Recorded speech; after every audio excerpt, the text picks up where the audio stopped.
Alrighty, welcome back to Wordy Wednesdays. I'm your narrator, Fregath, and today we're doing something thematic because the dates match up.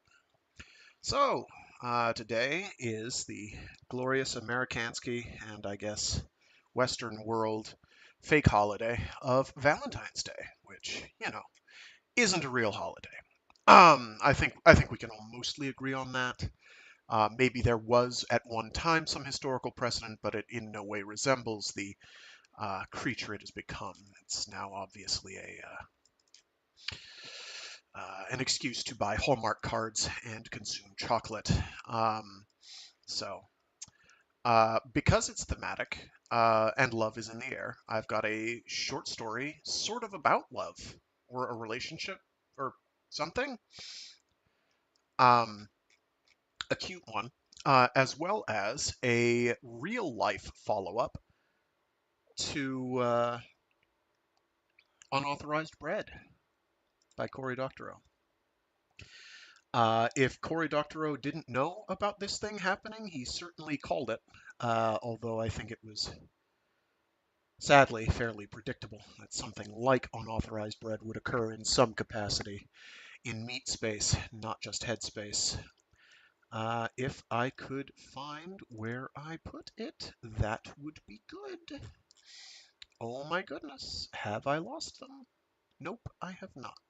There they are. That should be the first one. That should be the second. That should be the third. Okay.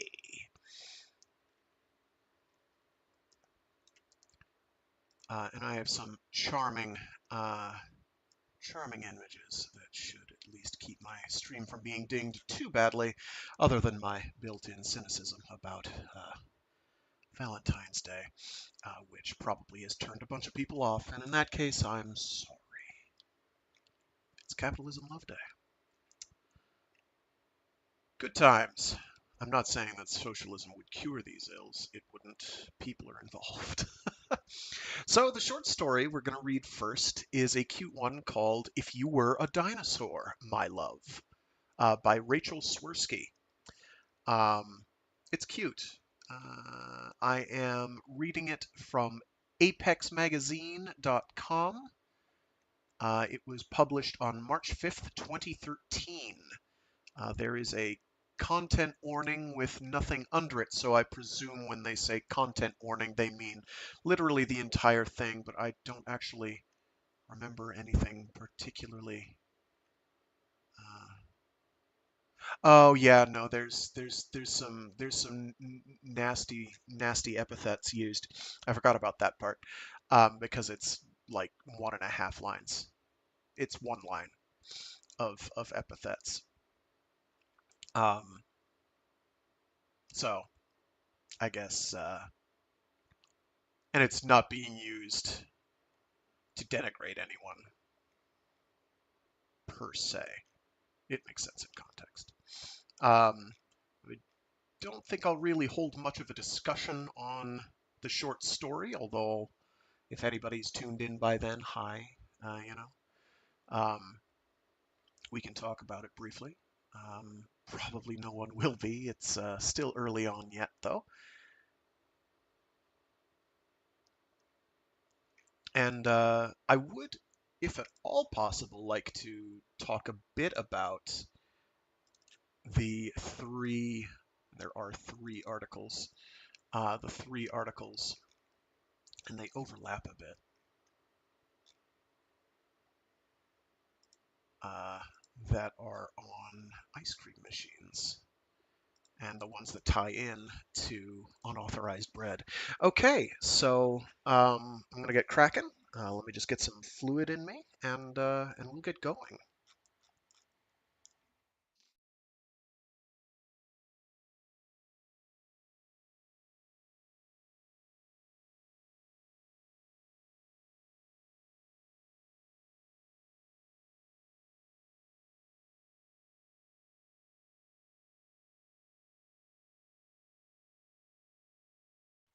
If You Were a Dinosaur, My Love, by Rachel Swirsky. If you were a dinosaur, my love, then you would be a T-Rex. You'd be a small one, only 5 feet 10 inches, the same size as human you. You'd be fragile-boned, and you'd walk with as delicate and polite a gait as you could manage on massive talons. Your eyes would gaze gently from beneath your bony brow ridge. If you were a T-Rex, then I would become a zookeeper so that I could spend all my time with you. I'd bring you raw chickens and live goats. I'd watch the gore shining on your teeth. I'd make my bed on the floor of your cage, in the moist dirt, cushioned by leaves. When you couldn't sleep, I'd sing you lullabies.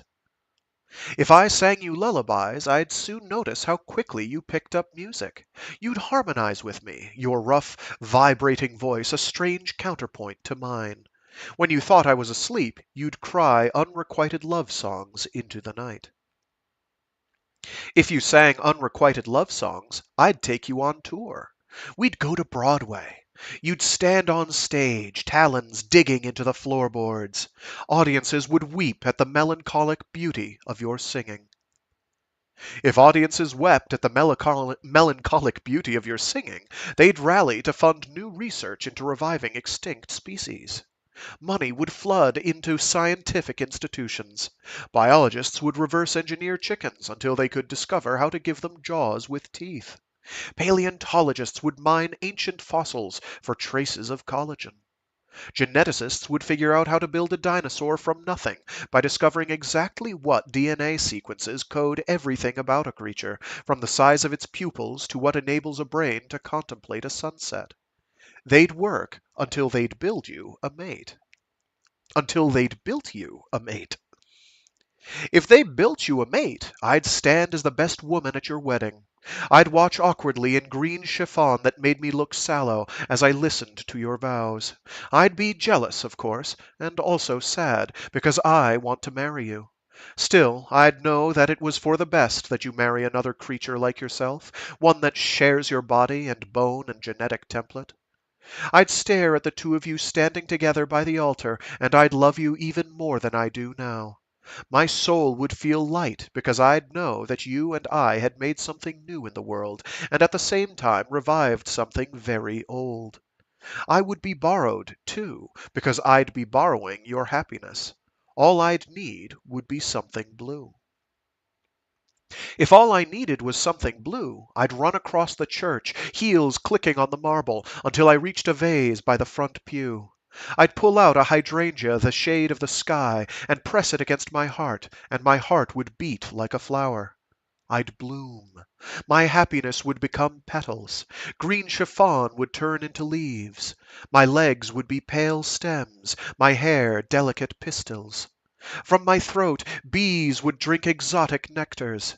I would astonish everyone assembled, the biologists and the paleontologists and the geneticists, the reporters and the rubberneckers and the music aficionados, all those people who, deceived by the helix and fossil trappings of cloned dinosaurs, believed that they lived in a science-fictional world when really they lived in a world of magic where anything was possible. If we lived in a world of magic where anything was possible, then you would be a dinosaur, my love. You'd be a creature of courage and strength, but also gentleness. Your claws and fangs would intimidate your foes effortlessly, whereas you, fragile, lovely, human you, must rely on wits and charm. A T-Rex, even a small one, would never have to stand against 5 blustering men soaked in gin and malice. A T-Rex would bare its fangs and they would cower. They'd hide beneath the tables instead of knocking them over. They'd grasp each other for comfort instead of seizing the pool cues with which they beat you, called you a fag, a towelhead, a she-male, a sissy, a spick, every epithet they could think of, regardless of whether it had anything to do with you or not, shouting and shouting as you slid to the floor in the slick of your own blood. If you were a dinosaur, my love, I'd teach you the sense of those men. I'd lead you to them quietly, oh, so quietly. Still, they would see you. They'd run. Your nostrils would flare as you inhaled the night, and then, with the suddenness of a predator, you'd strike. I'd watch as you decanted their lives, the flood of red, the spill of glistening, coiled things, and I'd laugh, laugh, laugh. If I laughed, I'd eventually feel guilty. I'd promise never to do something like that again. I'd avert my eyes from the newspapers when they showed photographs of the men's tearful widows and fatherless children, just as they must avert their eyes from the newspapers that show my face. How reporters adore my face, the face of the paleontologist's fiancée with her half-planned wedding, bouquets of hydrangeas already ordered, green chiffon bridesmaid dresses already picked out. The paleontologist's fiancée who waits by the bedside of a man who will probably never wake. If you were a dinosaur, my love, then nothing could break you, and if nothing could break you, then nothing could break me. I would bloom into the most beautiful flower. I would stretch joyfully toward the sun. I'd trust in your teeth and talons to keep you, me, us safe, now and forever, from the scratch of chalk on pool cues, and the scuff of nurses' shoes in the hospital corridor, and the stuttering of my broken heart.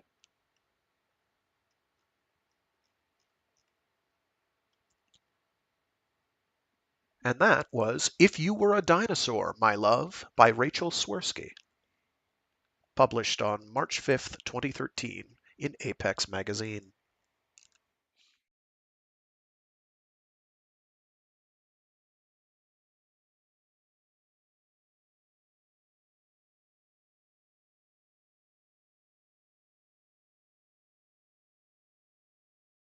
Okay, so that one's a little bit of a downer. So sadly, it is a bit of a tragedy. Um, however, we've got more, um, not short stories in this case, but articles.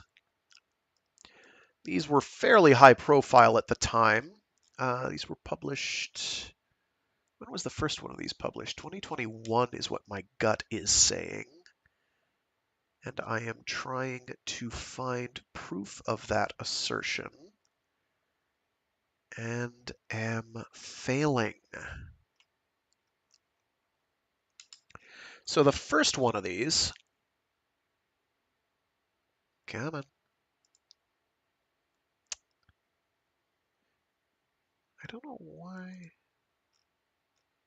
that's not telling me the publishing date, but this one is, so it's fine.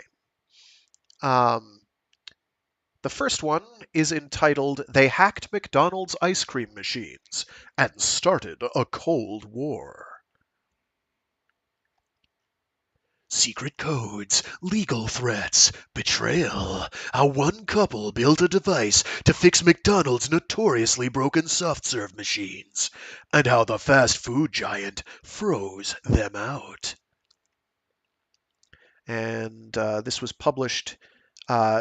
written by Andy Greenberg and published in Wired magazine on April 20th, 2021 at 7 a.m. I don't know if that's my time, your time, anyone's time.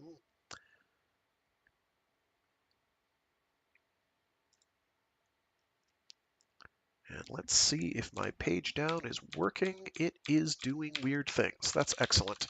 Okay, let's see if we can get the zoom to such a state where it'll actually cooperate. That would be radical. No, it's still offsetting it for some reason. That's excellent. Oh, we'll do this the hard way. So it's basically about DIY fixes. Oh, I meant to change the book cover because I got a couple of these. Because of course I do. I'm special that way. Um, definitely legally distinct Mickey D's. Um, so again, by Andy Greenberg from Wired magazine. Um, yeah. So if you listened to the stream where I read, or the two streams where I read Unauthorized Bread by Cory Doctorow,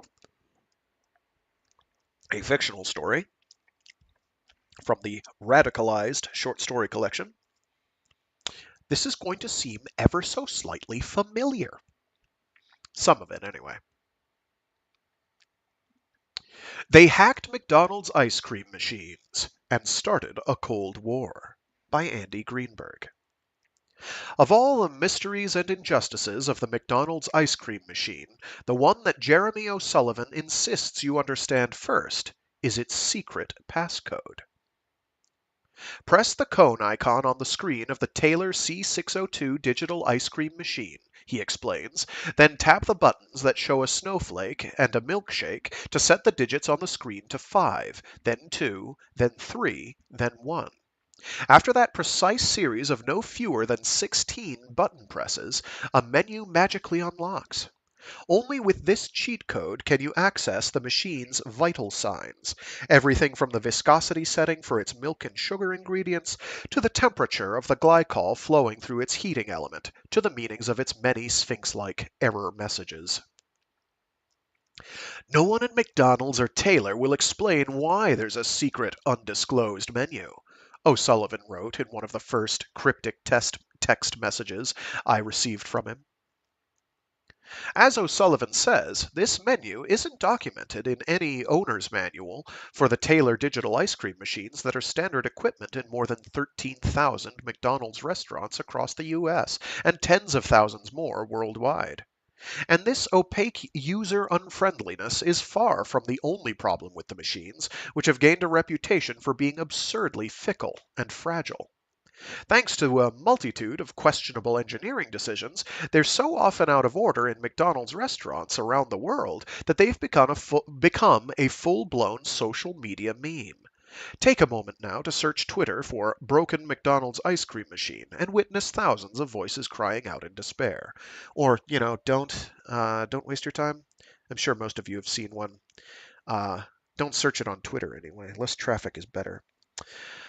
But after years of studying this complex machine and its many ways of failing, O'Sullivan remains most outraged at this notion that the food equipment giant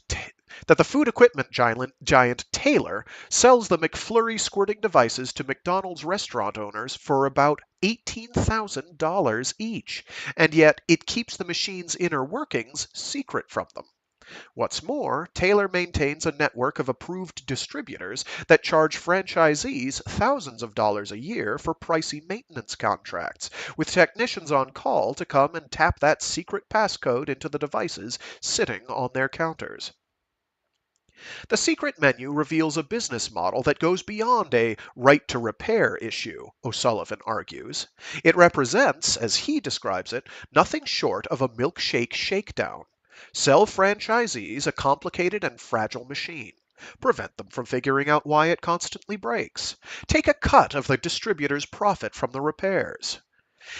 It's a huge moneymaker to have a customer that's purposefully, intentionally blind and unable to make very fundamental changes to their own equipment, O'Sullivan says. And McDonald's presides over all of it, he says, insisting on loyalty to its longtime supplier. Resist the McDonald's monarchy on decisions like equipment, and the corporation can end a restaurant's lease on the literal ground beneath it, which McDonald's owns under its franchise agreement. So, in 2019, after their own strange and painful travails with Taylor's devices, 34-year-old O'Sullivan and his partner, 33-year-old Melissa Nelson, began selling a gadget about the size of a small paperback book, which they call Kitch, Kytch. Install it inside your Taylor ice cream machine and connect it to your Wi-Fi, and it essentially hacks your hostile dairy extrusion appliance and offers access to its forbidden secrets. Kitch acts as a surveillance bug inside the machine, intercepting and eavesdropping on communications between its components and sending them to a far friendlier user interface than the one Taylor intended.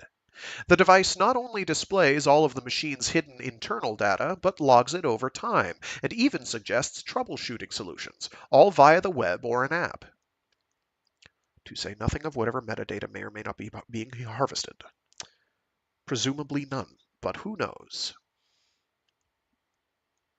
The result, once McDonald's and Taylor became aware of Kitsch's early success, has been a 2-year-long Cold War, one that is only now turning hot. At one point, Kitsch's creators believed Taylor hired private detectives to obtain their devices. Taylor unveiled its own competing internet-connected monitoring product. And McDonald's has gone so far as to send emails to McDonald's franchisees, warning them that Kitsch devices breached a Taylor machine's confidential information and can even cause serious human injury. After watching the efforts of McDonald's and Taylor to decimate their did I misread that line? After watching the efforts of McDonald's and Taylor to decimate their business over the 5 months since those emails, O'Sullivan and his co-founder are now on the counterattack. The Kitsch couple tells Wired they're planning to file a lawsuit against some McDonald's franchisees who they believe are colluding with Taylor by handing over their Kitsch devices to the ice cream machine giant and allowing them to be reverse engineered, a violation of the franchisees' agreement with Kitsch. Taylor denies obtaining a Kitsch. uh, denies obtaining Kitsch devices, but doesn't deny trying to gain possession of one. But doesn't try to. Oh my God, I can't read today. There's something about the font size and the line breaks. I might be able to shrink them.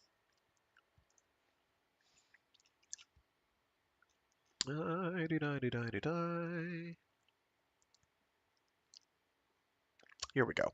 After watching the efforts of McDonald's and Taylor to decimate their business over the 5 months since those emails, O'Sullivan and his co-founder are now on the counterattack.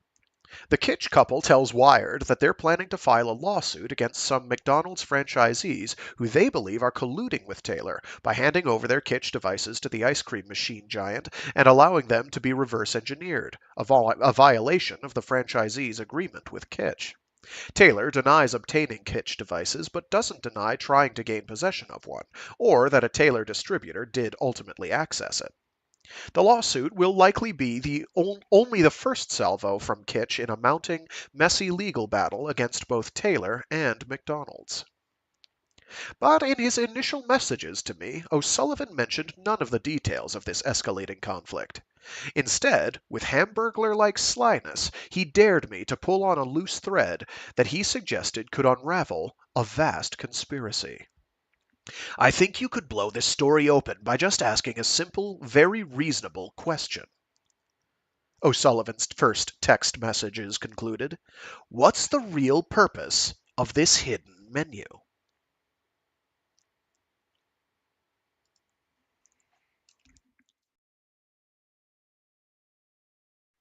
The standard Taylor digital ice cream machine in a McDonald's kitchen is like an Italian sports car, as one pseudonymous, I almost got it right.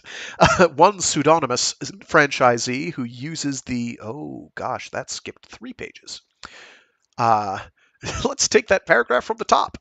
The standard Taylor digital license. Oh my God.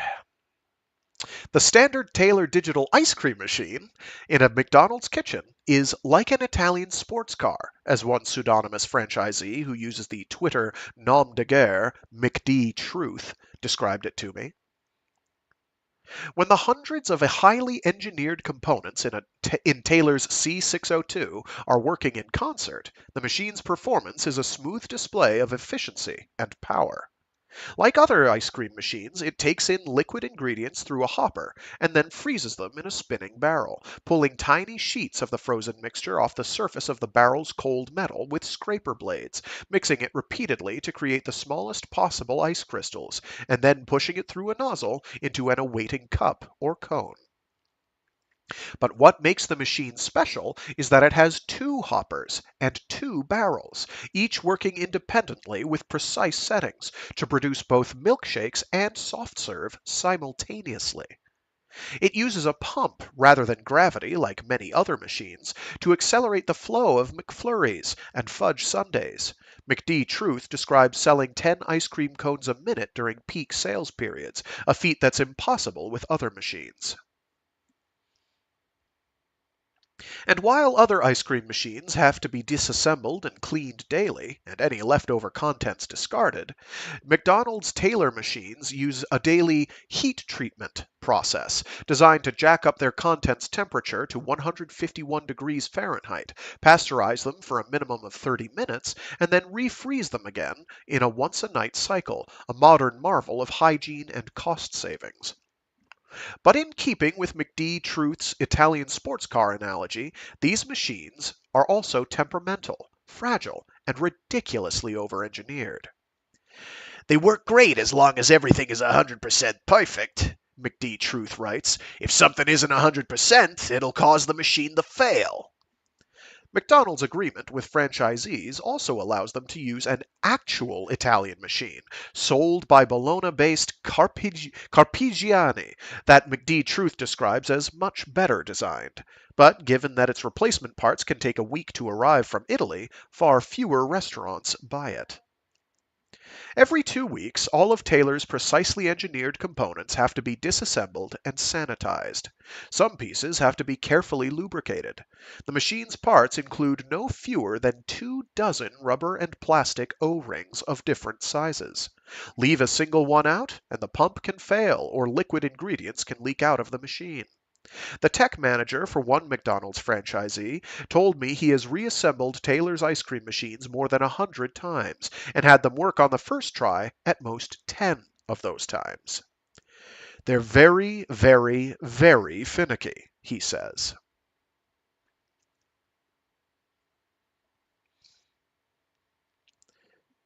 The machine's automated nightly pasteurization process, rather than make life easier for restaurant managers, has become their biggest albatross. Leave the machine with a bit too much or too little ingredient mixture in its hoppers, accidentally turn it off or unplug it at the wrong moment, or fall victim to myriad other trivial errors or acts of God, and the 4-hour pasteurization process fails and offers a generic, inscrutable error message, meaning that the machine won't work until the entire 4 hours of heating and freezing repeats, often in the middle of peak ice cream sales hours. The result can be hundreds of dollars in sales immediately lost, especially, O'Sullivan explains, during Shamrock season, when McDonald's offers a St. Patrick's Day themed mint green milkshake that boosts sales as much as tenfold. Shamrock season is a big fucking deal, O'Sullivan emphasizes. Taylor sells a machine with these technical demands to businesses where they'll ultimately be run by a bored teenager whose fast food career is measured in weeks. So perhaps it's no surprise that many McDonald's restaurants' ice cream machines seem to be as often broken as not. The website McBroken.com, which uses a bot to automatically attempt to place an online order for ice cream at every McDonald's in America every 20 to 30 minutes and measures the results, reveals that at any given time over the past 2 months, somewhere between 5 and 16% of all U.S. McDonald's are unable to sell ice cream. On a typical bad day, as I reported this piece, that included 1 out of 5 McDonald's in Los Angeles, Washington, D.C., and Philadelphia, 1 out of 4 in San Francisco, and 3 out of 10 in New York City. Plenty of companies have fought against their own customers' right to repair movements, from John Deere's efforts to prevent farmers from accessing their own tractors' software, to Apple's efforts to limit who can fix an iPhone. But few of those companies' products need to be repaired quite so often as McDonald's ice cream machines. When Wired reached out to McDonald's for this story, the company didn't even attempt to defend the machine's shambolic performance. We understand that it's frustrating for customers when they come to McDonald's for a frozen treat and our shake machines are down, and we're committed to doing better, a spokesperson wrote. On social media, meanwhile, the McDonald's ice cream meme has come to represent everything disappointing about modern technology, capitalism, and the human condition. When 3 women in Florida attacked a McDonald's employee after learning the ice cream machine was broken in 2017, a significant fraction of the Twitter reactions sided with the attackers. McDonald's itself tweeted from its official account last August that, "We have a joke about our soft-serve machine, but we're worried it won't work." A self-own that received nearly 29,000 likes. On an evening in March 2021, I attempted to tally the number of people who tweeted some version of the joke that they were going to spend their $1,400 COVID stimulus payment to fix their local McDonald's ice cream machine. I lost count at 200. That's sort of sad.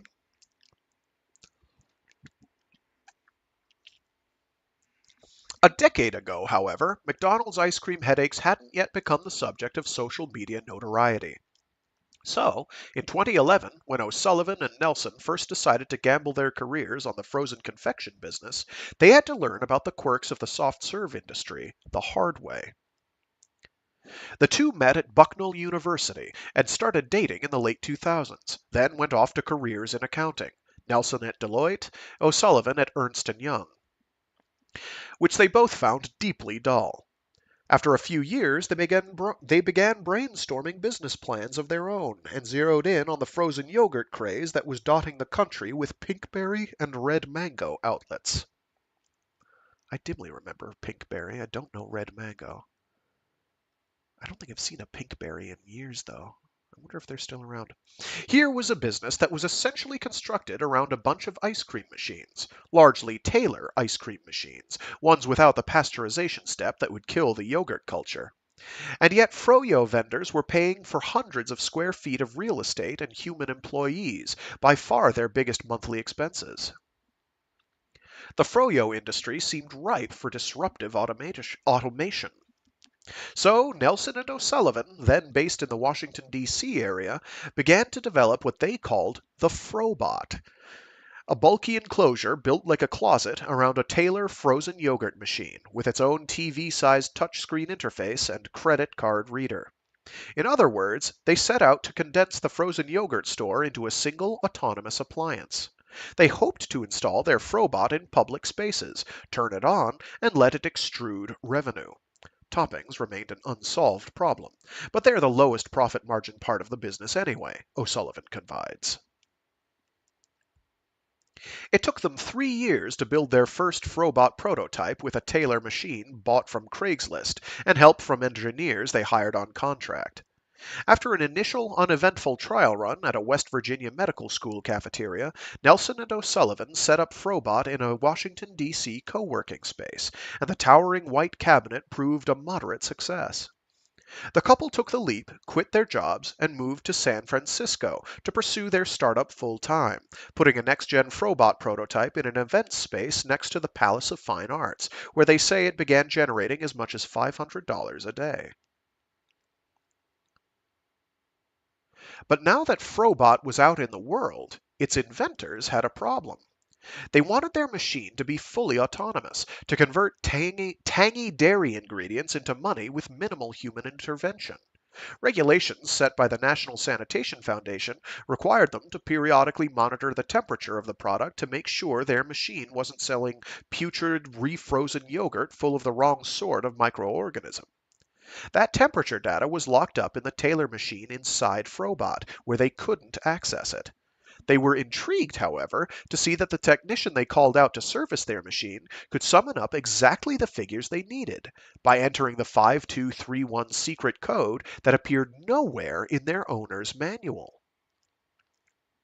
Around the same time, O'Sullivan reached out to a contact in the Shenzhen-based Hacks Hardware Accelerator, who invited the startup to come work on Frobot at the Hacks workshop. They'd receive both a $100,000 investment and the consultation of Hacks' advisors, including Andrew "Bunny" Huang, the legendary hardware guru who first hacked the Xbox 20 years ago. O'Sullivan and Nelson saw that offer of technical expertise as their chance to get over their temperature monitoring hurdle. Could Huang and his fellow hackers help them pull out the machine's data and send it in real time to a remote interface? O'Sullivan and one of Frobot's contract engineers moved to Shenzhen in late 2016. They got to work in Hacks' warehouse space, above one of the city's famous electronics markets, trying to reverse engineer Taylor's ice cream machines to understand and intercept all... Well, that didn't work. Why is page down not working? What's going on? Let's try it again. trying to reverse engineer Taylor's ice cream machines to understand and intercept all of their internal communications. Huang remembers O'Sullivan being more business-minded than technical, but was impressed with the clarity of the Frobot-filled future he imagined. It was pretty clear from the beginning they had a vision, Huang says. But Huang also remembers pointing out to O'Sullivan that the Taylor machine they were using to build their Frobot was, like a lot of food industry appliances, ancient technology that hadn't fundamentally changed in 50 years. It hasn't benefited from Moore's Law, hasn't even benefited from Web 2.0, Huang recalls telling them. It's a product that everyone eats, and the machine that makes it is just in the dark ages. Okay. O'Sullivan and his engineer nonetheless forged ahead, and by the end of their time in China, 4 months later, they'd built the device that would become Kitsch, a hack to bring their Frobots in line with U.S. sanitation requirements. O'Sullivan and Nelson did all of this, they're careful to note, with Taylor's knowledge and, in some cases, enthusiastic participation. A top Taylor exec had attended their prototype launch party in Washington, D.C. Later, the company had offered them 10 of its ice cream machines on consignment to work on and adapt. The company even shipped an ice cream machine to Shenzhen for them. After all, Frobot didn't represent a competitor to Taylor so much as a promising new source of sales, or even a whole new automated market for its machines. At one point, while in Shenzhen, O'Sullivan wrote to a contact at Taylor to ask for advice about a technical question they were stuck on. The Taylor executive wrote back that, if you want to tap into the controls or sniff data packets, it will need to be without the assistance of Taylor at this time due to our current security policies. That response may not have been entirely friendly, but O'Sullivan read it to mean, we won't help you hack our machines, but we know what you're doing, and we're not asking you to stop. In other words, as he puts it, carte blanche.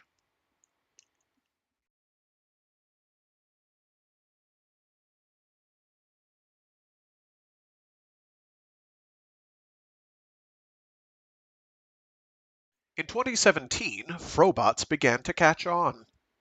Tesla installed 2 in a factory cafeteria. Levi's Stadium, home of the San Francisco 49ers, installed another 6, and the football team's owners invested in Nelson and O'Sullivan's company. Taylor, meanwhile, remained amicable enough toward Frobot that it invited Nelson and O'Sullivan to present it at its booths at food industry trade shows. At those trade shows, just as their Frobots were getting their first real field tests, Nelson and O'Sullivan say they began to hear whispers from Taylor customers that echoed Bunny Huang's warning about Taylor's engineering. The machine inside of Frobot, despite its dominance across the fast food industry, was simply very hard to keep running.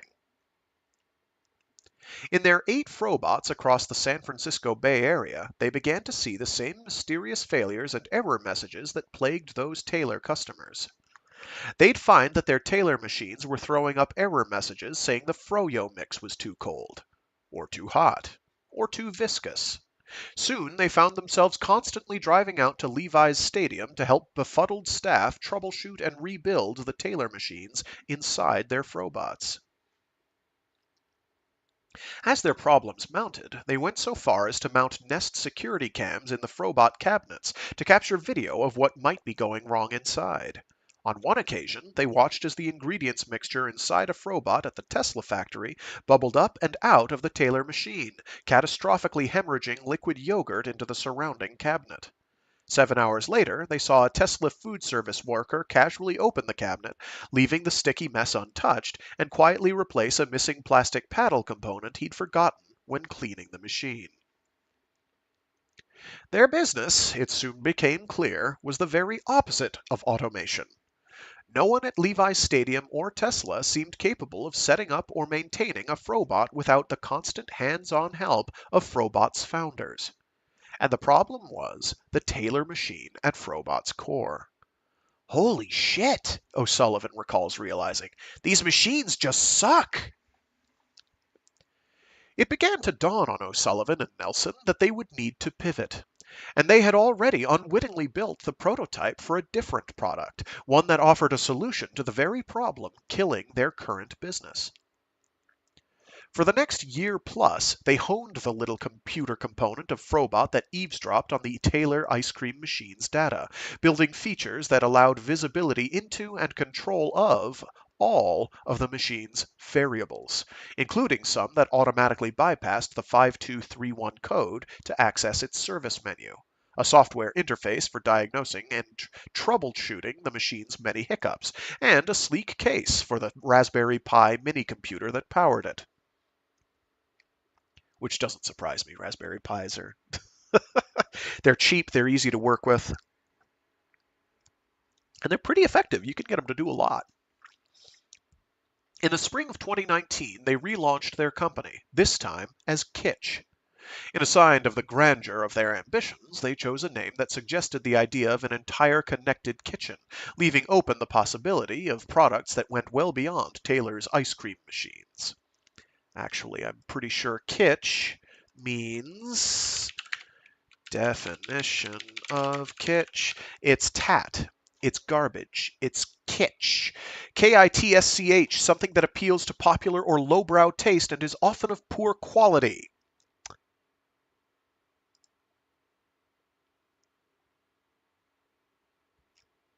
Or a tacky or lowbrow quality or condition. So, I guess tacky would apply if you let the frozen yogurt mixture spew out of the machine. Then it becomes very tacky.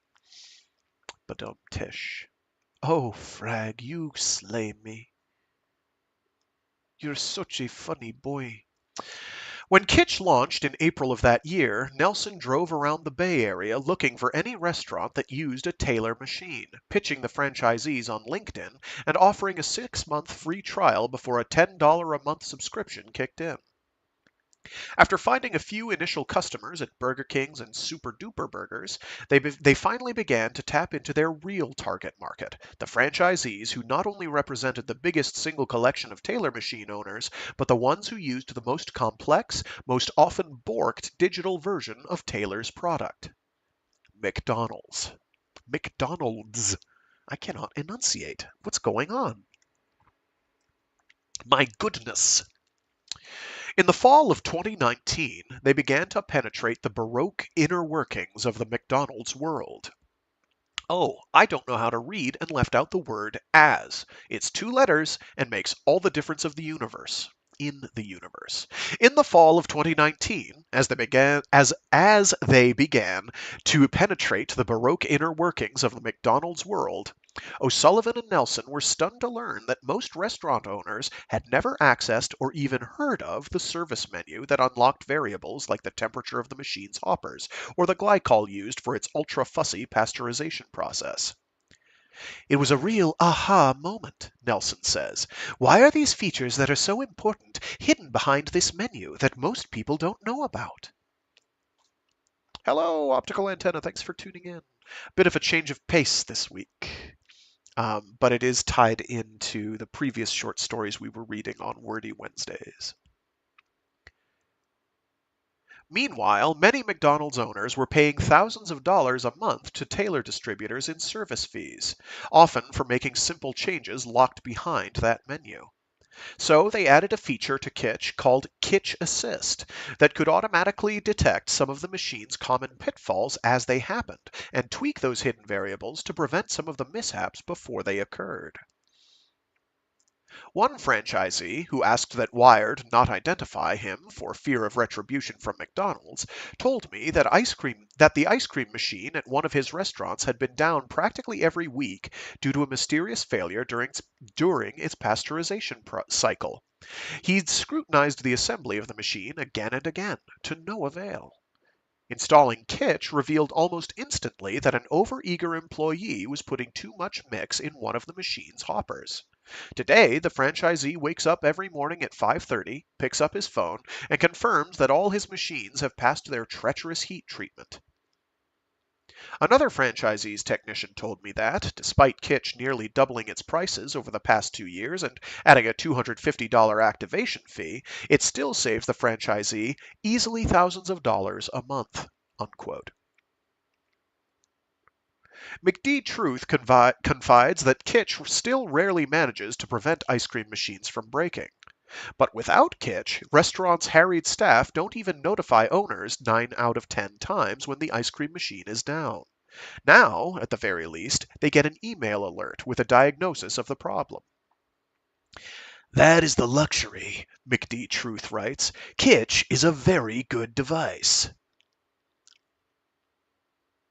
As word of mouth spread through McDonald's franchisees, Kitsch's sales began to double every quarter. O'Sullivan and Nelson hired a salesperson as their third full-time employee. By the fall of 2020, more than 500 of their devices had infiltrated the innards of Taylor's ice cream machines around the world, and based on their trial subscriptions, they projected 500 more by the end of the year. But the ice cream empire they were taking on was about to strike back.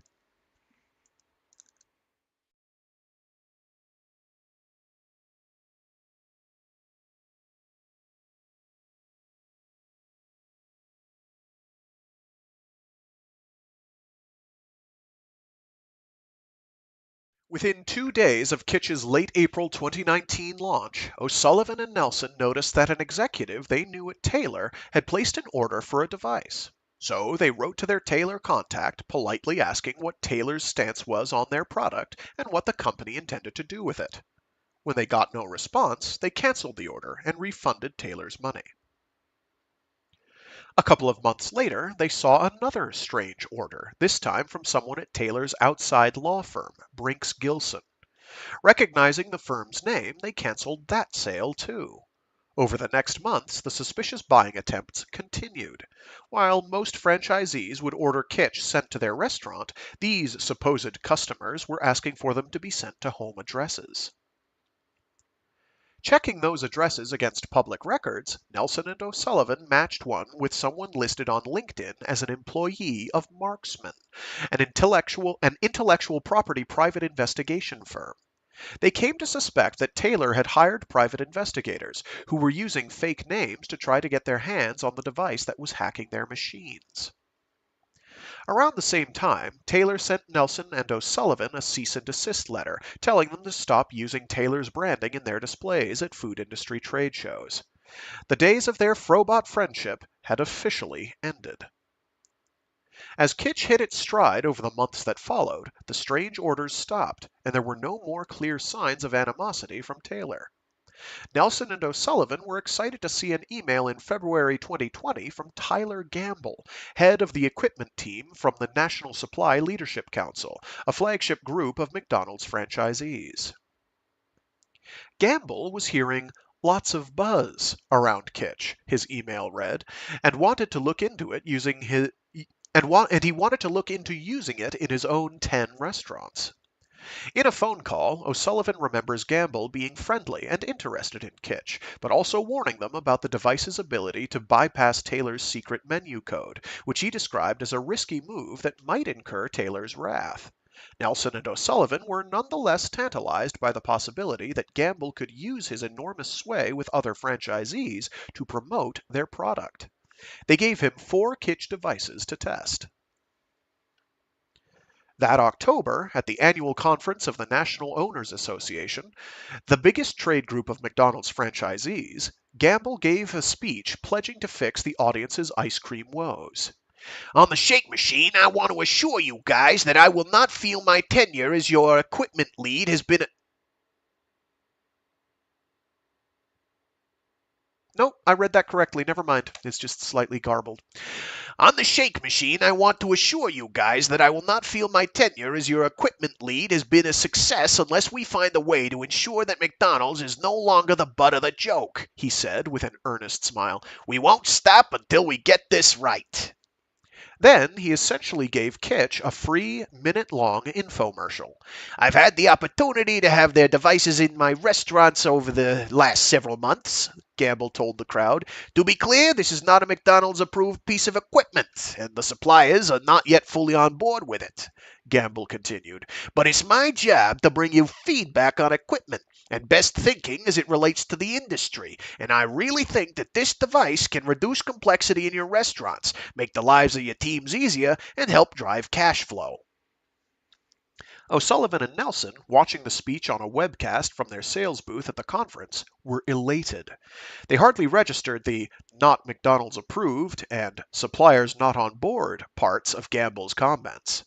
It seemed they were about to sell a kitsch to practically every McDonald's in America.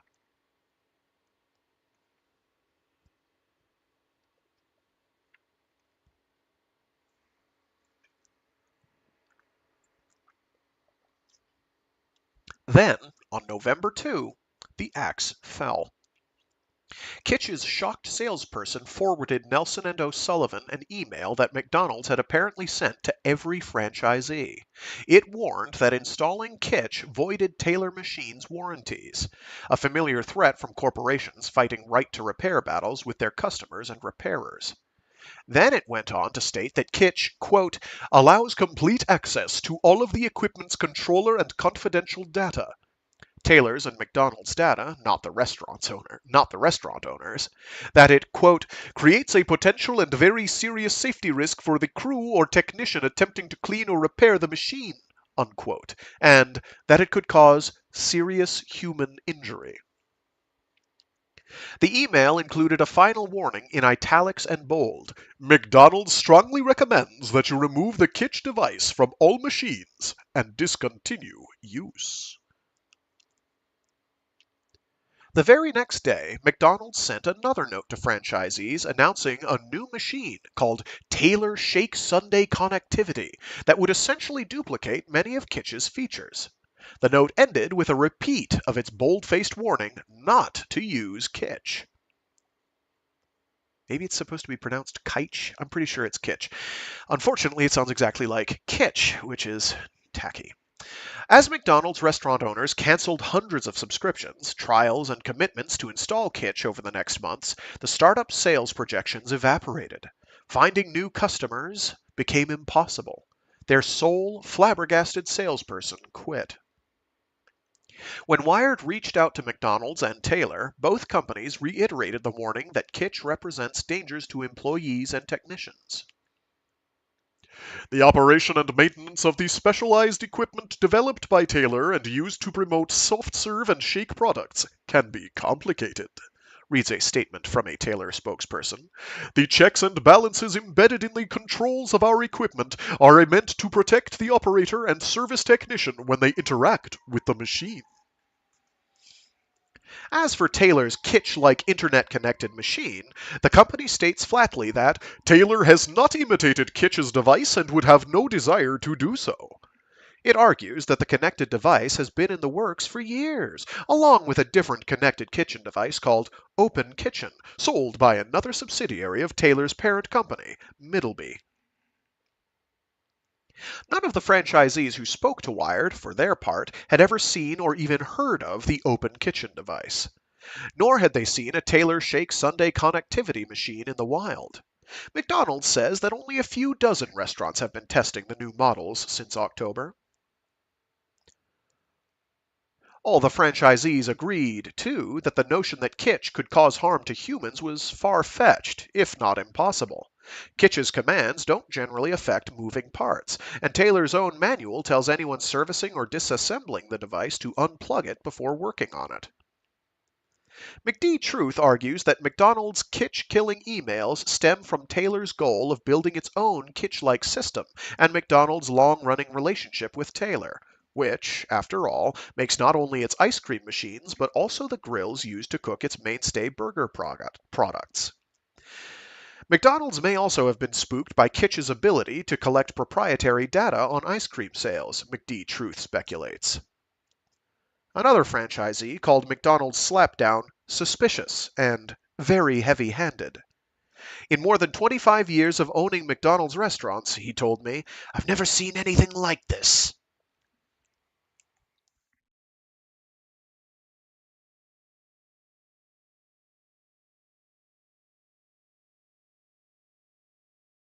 In the aftermath of the bomb that McDonald's and Taylor dropped on their startup, Nelson and O'Sullivan came to believe that somehow the two companies must have gotten their hands on a Kitsch device.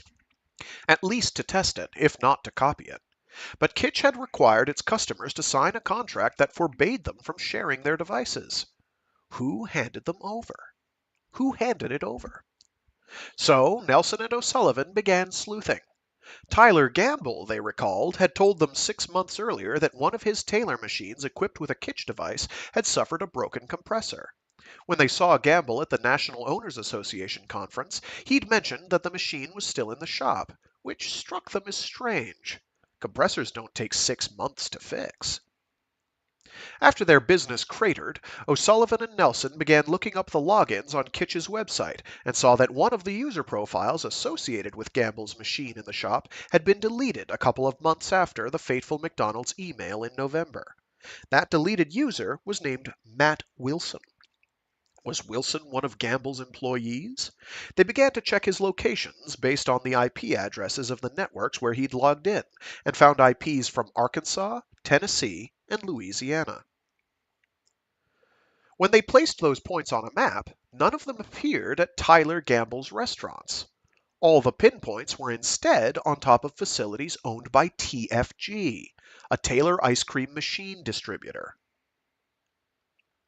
Nelson and O'Sullivan had been on friendly terms with TFG executives back in their Frobot days, so they began digging through their old contacts there. They found a business card for Blaine Martin, one of TFG's owners, which he had given them with a handshake at a trade show. To their shock, his cell phone number had been used to create the Matt Wilson Kitsch account. A Taylor distributor, it seemed, had obtained their device. And, contrary to his broken compressor story, they came to suspect that it had been handed over by none other than friendly Tyler Gamble. Just as Gamble was praising Kitsch on the conference stage in October, Nelson and O'Sullivan now allege he had also been helping Taylor as it engineered their company's downfall. The coldest betrayal of all.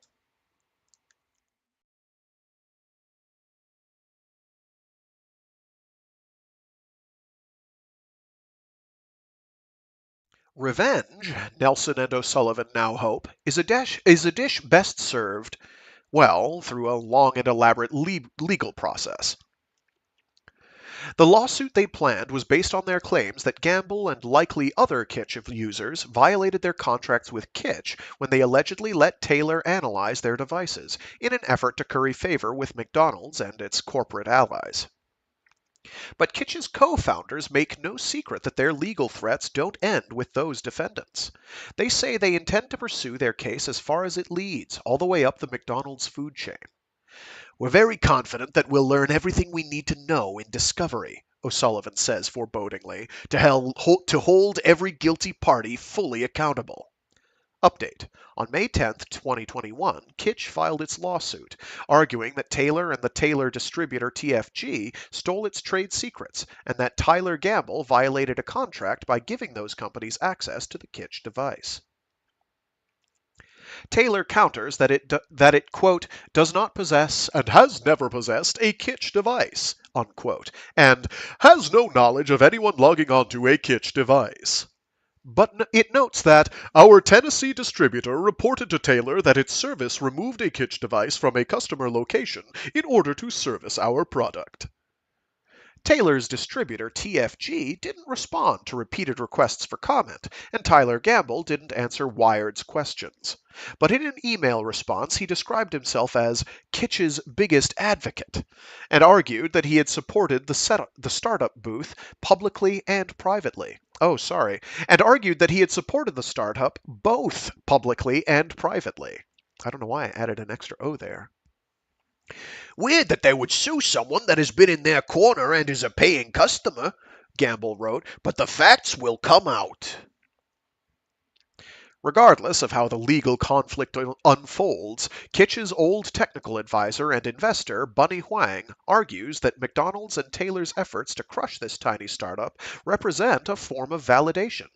When big guys come along and start thumping their chests around you, that's sort of a recognition that you're a threat to the alpha male, says Huang, whose Hacks Accelerator still owns a small investment in the company. It shows there was a demand for Kitsch, and it had an opportunity to disrupt things. But when that happens, if the big guy can't keep up, or they want to take the idea, then sometimes it's easier for them to sort of bury the body. As for Nelson and O'Sullivan, they have no illusions that their legal efforts will ultimately protect Kitsch from McDonald's and Taylor's efforts to destroy it. In one of our final conversations, O'Sullivan admitted that he saw this very article as perhaps a post-mortem of his company after it had been successfully murdered by the fast food superpowers. "You're kind of writing our obituary," O'Sullivan told me.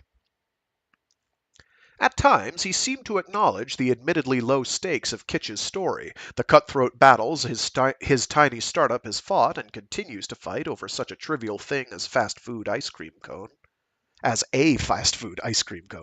"We want the world to know this because it's such a... I mean, this is about ice cream," O'Sullivan said at one point with exasperation.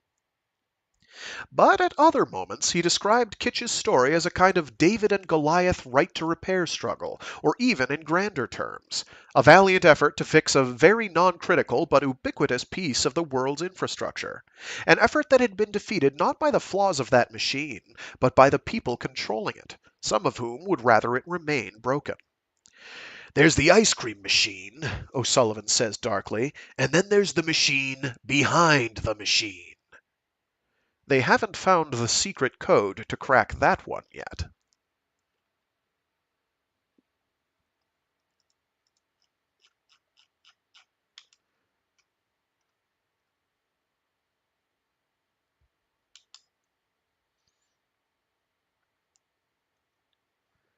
All right.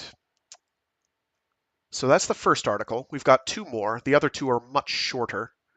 Um, that one is around 30 pages. These are both less than half that. Um, probably 10 pages each, give or take 15 maybe at the most. And they're both follow-ups. So if you'll give me a sec here.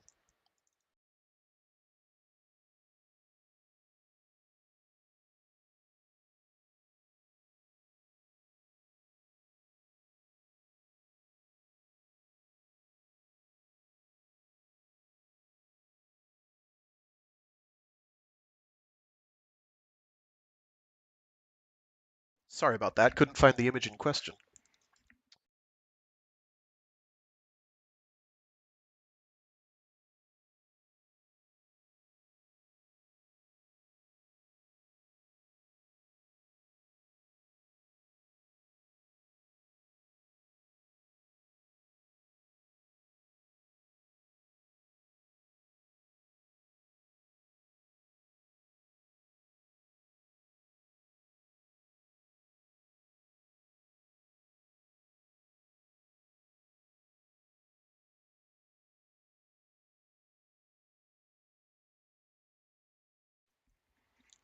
I believe all three of these are by Andy Greenberg. Um, where are you? Yes, they are all three Andy Greenberg. The McDonald's ice cream machine hacking saga has a new twist. The Cold War between a startup and a soft-serve machine manufacturer is heating up thanks to a newly released trove of internal emails.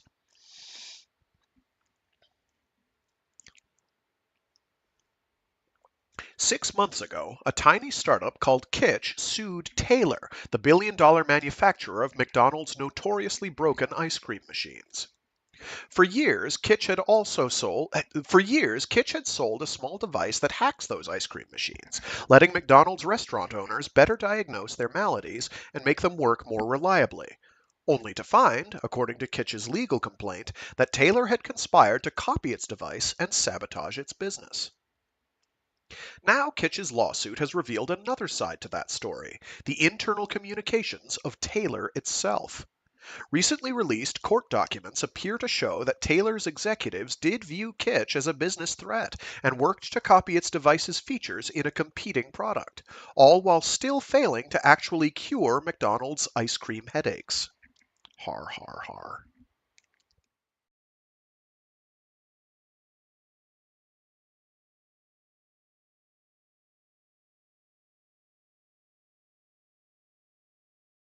In the discovery phase of the lawsuit, Kitsch filed in May, Taylor had. Oh, this is published, by the way, on November 23rd, 2021. The first article was. Where are you? April 20th, 2021. So this is 6 months later. Yeah, as they said. Sorry. Where were we? In the discovery phase of the lawsuit Kitsch filed in May, Taylor has been compelled to publicly file more than 800 pages of internal emails and presentations that mention its approach to Kitsch. They show how, contrary to Taylor's previous claims to Wired, the company closely examined and sought to mimic specific Kitsch features. The emails also show that at some points McDonald's, not Taylor, had led the effort to prevent restaurants from adopting Kitsch's gadgets. There was a concerted effort to not only obtain and copy our device and follow everything we were doing, but then also, when it hit a critical mass, to actually put us out of business, says Kitsch co-founder Melissa Nelson. The still unfolding fight began with Kitsch's attempt, starting in 2019, to build and sell a device that could intercept the data on the Taylor C602 ice cream machines used by McDonald's franchisees. McDonald's ice cream machines are broken in roughly 10% of its restaurants, based on data gathered by the ice cream machine tracking service McBroken, and McDonald's franchisees tell Wired that better diagnostics can lead to faster fixes. Certain regions often have even higher rates of out-of-order machines. McBroken found that McDonald's ice cream machines in New York City were down between 20 and 40% of the time over just the past week, for instance. The Wall Street Journal reported in September that even the Federal Trade Commission had recently asked McDonald's franchisees about the ice cream machine's frequent failure.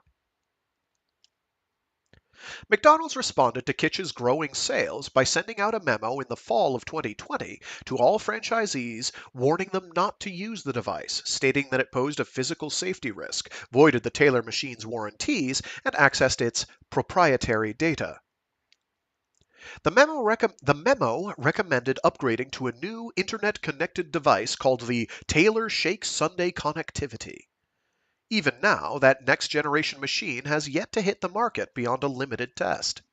Kitsch describes the McDonald's message as defamatory, claiming it destroyed the business and left franchisees without a fix for their constantly borked ice cream machines. Kitsch responded by suing Taylor in May, as well as a Taylor distributor called TFG and a McDonald's franchisee named Tyler Gamble, who had allegedly given Taylor and TFG access to Kitsch's device. The lawsuit claimed that by doing so, Gamble had breached Kitsch's contract and that Taylor had misappropriated its trade secrets. Kitsch's co-founders told Wired last spring that they believed Taylor had gone so far as to hire a private investigator firm to try to surreptitiously buy a Kitsch device in an effort to analyze and copy it. Now, the discovery documents from Kitsch's lawsuit seem to confirm Taylor's specific attempts to replicate Kitsch's features, contradicting a statement it sent to Wired in March that claimed that, quote, Taylor has not imitated Kitsch's device and would have no desire to do so. Unquote. They show that in a May 2019 email, Taylor Vice President of Engineering Jim Menard, since promoted to Chief Operating Officer, asked another Taylor staffer to please buy a Kitsch kit and provide me a written evaluation on the hardware and software. Menard added in the email, seems we might be missing something in our approach to our connected equipment. Court documents show subsequent emails from the spring and summer of 2020 in which Taylor executives specifically reference Kitsch features like text message alerts and the ability to remotely monitor the levels of ingredient mixture in the ice cream machine's hoppers, then ask for those same features in their own internet-connected ice cream machine. In one email, Menard asks Taylor's designers to make its interface more fun and relevant, and then includes a screenshot of Taylor's interface followed by a screenshot of Kitsch's. In another instance, a slide from an internal presentation similarly compares the Taylor machine's interface to that of Kitsch and suggests a change in kind. Take today's design, data heavy, it reads, and make it more user-friendly. There's a screenshot, but I have some quick printed out PDFs that don't include those, so I can't post those. You take care as well, Optical Antenna. Thanks for tuning in. Separately, a declaration filed in the lawsuit last month by Taylor executive Scott Nicholas states that Taylor's own technology for connecting its ice cream machines to the internet and remotely monitoring their ingredients can't be attached at the same time as a Kitsch device. In a legal filing, Kitsch argues that this means Taylor copied Kitsch's method so literally that it used the startup's man-in-the-middle technique to intercept the machine's data, despite having full access to the machine's internals as its manufacturer. Who puts a man in the middle on themselves? O'Sullivan asks. It's like spying on your own conversation.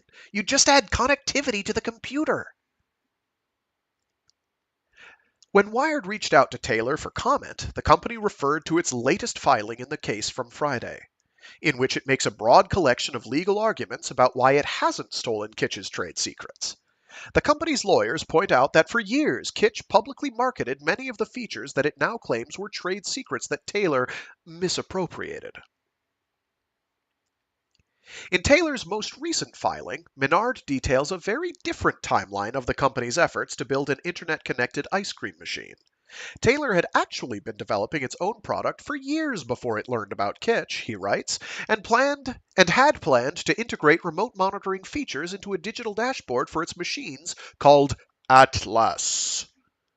He goes on to say that in 2019, Taylor chose instead to start over, instead developing the Taylor Shake Sunday connectivity in partnership with Powerhouse Dynamics, a fellow subsidiary of Taylor parent company Middleby. That joint product development, Menard says, was delayed by the COVID-19 pandemic, and, after the new machines were rolled out for trials at 30 McDonald's around the country in October 2020, is now delayed again by the fast food giant's concerns over the uncertainties created by Kitsch's lawsuit. Kitsch points out that even Taylor's partnership with Powerhouse Dynamics to build a new internet-connected ice cream machine was, at least in part, a response to Kitsch gaining traction with its customers. This is a perfect opportunity for PhD to work with Taylor via Open Kitchen to head off this threat, wrote James Poole, a Middleby executive, in a February 2020 email using an abbreviation for Powerhouse Dynamics. Yes, PhD, Powerhouse Dynamics. Yes, okay, very good, I got it. In its fall 2020 memo warning franchisees not to use Kitsch, McDonald's said that the Taylor Shake Sunday connectivity ice cream machine would be ready by the first quarter of this year. But a McDonald's franchisee and oh my God, why am I having trouble with this? I said it like 5 times last article. But a McDonald's franchisee and pseudonymous commentator known as McD Truth tells Wired that they have yet to see one in the wild, or even heard about an official plan for their release from Taylor or McDonald's. No such technology has rolled out or been presented to us, McD Truth writes. In court filings, Kitsch founders also point to surprising hints that McDonald's, not Taylor, may have driven efforts to analyze a Kitsch device and formulate a response. In one February 2020 email, Taylor president Jeremy Dobrowolski wrote that McDonald's is all hot and heavy about this, referring to Kitsch's growing use of in McDonald's restaurants. A McDonald's executive later convened a conference call in June of 2020 to talk through the features of a Kitsch device that a Taylor distributor had obtained. Before McDonald's sent out its warning to franchisees about Kitsch, a McDonald's executive also sent a draft to Taylor for its approval.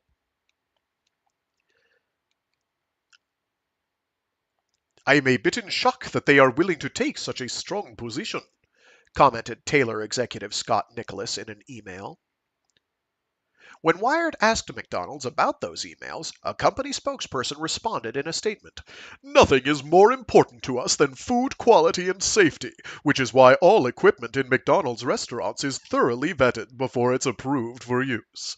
After we learned that Kitsch's unapproved device was being tested by some of our franchisees, we held a call to better understand what it was, and subsequently communicated a potential safety concern to franchisees. There's no conspiracy here. McDonald's has never attempted to copy or steal Kitsch's technology."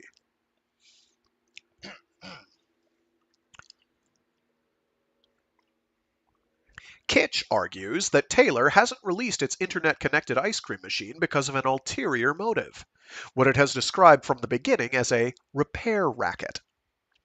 Kitch argued in its initial legal complaint that the company didn't truly copy Kitch's device to try to fix McDonald's ice cream machines, but simply to have a competing product it could tout to McDonald's and McDonald's franchisees in order to prevent Kitch from fixing those machines.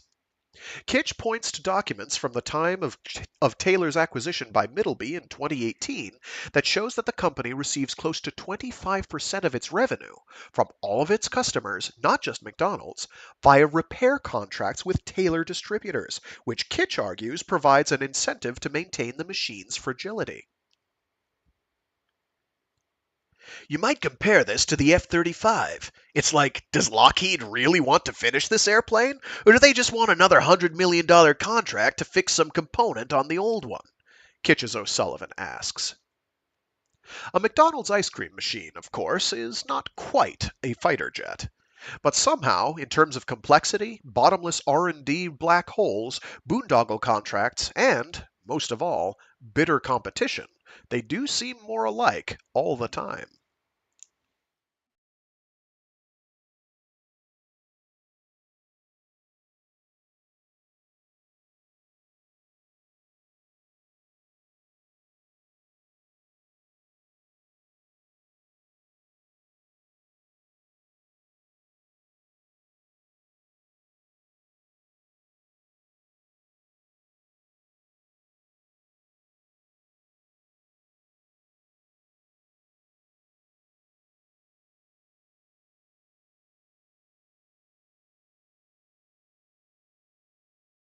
So, um, that's fairly damning, one would say, that Taylor very clearly has an incentive to keep doing the repair stuff, exclusivity, um, and anything that serves to make their product less crap.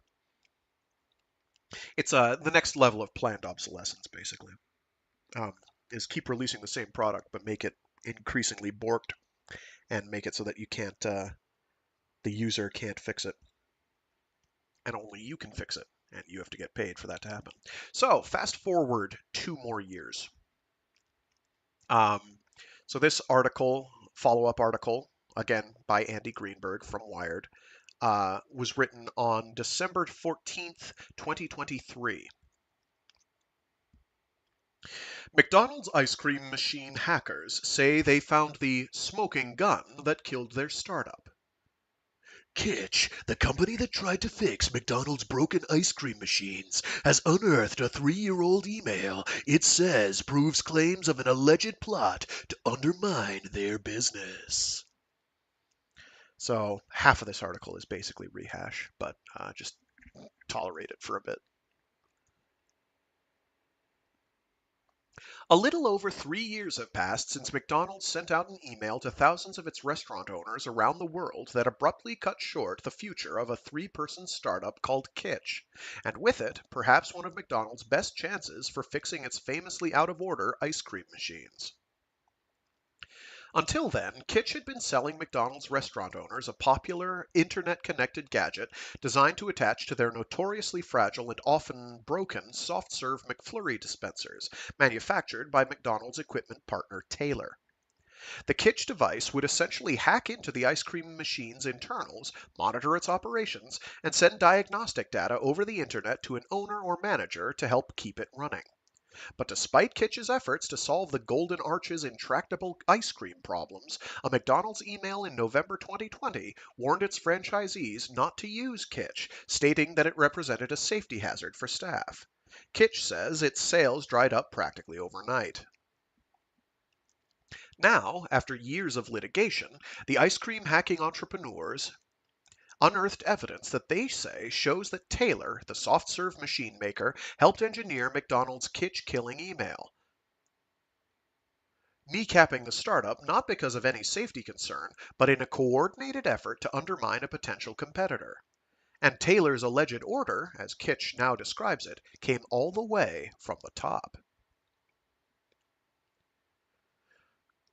On Wednesday, Kitsch filed a newly unredacted motion for summary adjudication in its lawsuit against Taylor for alleged trade libel, tortious interference, not torturous, tortious interference, and other claims. The new motion, which replaces a redacted version from August, refers to internal emails Taylor released in the discovery phase of the lawsuit, which were quietly unsealed over the summer. The motion focuses in particular on one email from Timothy Fitzgerald, the CEO of Taylor parent company Middleby, that appears to suggest that either Middleby or McDonald's sent a communication to McDonald's friend. I said sent. It says send. Present tense. That appears to suggest that either Middleby or McDonald's sent a communication to McDonald's franchisee owners to franchise owners, not owners of franchisee. I'm having a hard time today. I'm sorry. Maybe Friday will be easier. I don't know. Smoother, rather. Where were we? Let's just take the sentence from the top. The motion focuses in particular on one email from Timothy Fitzgerald, the CEO of Taylor parent company Middleby, that appears to suggest that either Middleby or McDonald's send a communication to McDonald's franchise owners to dissuade them from using Kitsch's device. Not sure if there is anything we can do to slow up the franchise community on the other solution, Fitzgerald wrote on October 17, 2020. Not sure what communication from either McD or Mid can or will go out. In their legal filing, the Kitsch co-founders, of course, interpret the other solution to mean their product.